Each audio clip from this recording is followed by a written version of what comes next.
शेर आया शेर आया। बहुत समय पहले की बात है। ढोलकपुर नाम का एक गांव था।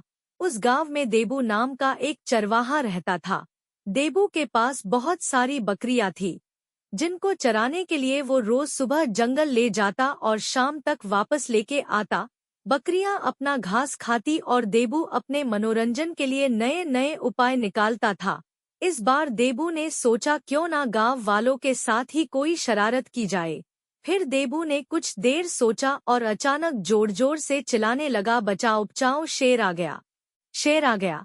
उसकी आवाज सुनकर गांव वाले लाठी और डंडे लेकर देबू की मदद करने के लिए पहुंच गए। गांव वालों के पहुंचते ही उन्होंने देखा कि वहां कोई शेर नहीं है और देबू सबको देखकर हंस रहा है।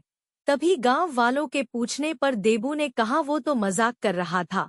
देबू की इस बात से सभी गांव वालों को बहुत गुस्सा आया और सब ने बोला कि हम सब अपना अपना काम छोड़कर यहाँ तुमको बचाने आए और तुम हंस रहे हो। ऐसा बोलकर सभी वापस अपने काम पे लौट गए। कुछ दिन बाद फिर से गांव वालों ने देबू की आवाज सुनी, बचाओ बचाओ, शेर आया। फिर सब गांव वाले देबू की आवाज सुनकर उसकी मदद के लिए उसके पास पहुंचे। जैसे ही गांव वाले वहां पहुंचे तो उन्होंने देखा कि देबू तो आराम से अपनी बकरियों के साथ खड़ा है और गांव वालों की तरफ देखकर हंस रहा है। फिर गांव वालों से देबू को बहुत खरी खोटी सुनाई और कहा, तुझे कब अक्ल आएगी। देबू ने फिर से एक दो बार ऐसा ही मजाक किया। अब गांव वालों ने देबू की बात पे भरोसा करना बंद कर दिया। एक दिन गांव वाले अपने खेतों में काम कर रहे थे, तभी उनको देबू के चिल्लाने की आवाज आए, शेर आया, बचाओ बचाओ। लेकिन इस बार कोई भी गांव वाला नहीं गया, क्योंकि हर बार देबू ऐसा ही करता है, फिर सब पे हंसता है। सब ने कहा अब नहीं जाएंगे हम लोग, वो हर बार हमारा मजाक बनता है ऐसे ही।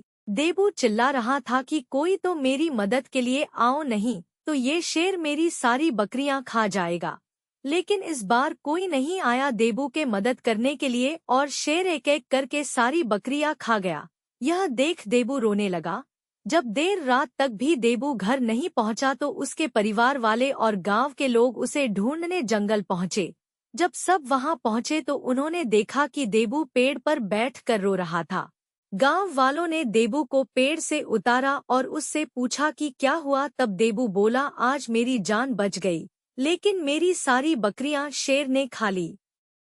देबू को अपनी गलती का एहसास हो गया था और उसने गांव वालों से माफी मांगी। देबू बोला, मुझे आप सब लोग माफ कर दो, मैं रोज रोज आपसे झूठ बोलता रहा और जब सच बोला तो मेरी झूठ बोलने की वजह से किसी ने विश्वास नहीं किया। मुझे आप लोगों से ऐसा मजाक नहीं करना चाहिए था।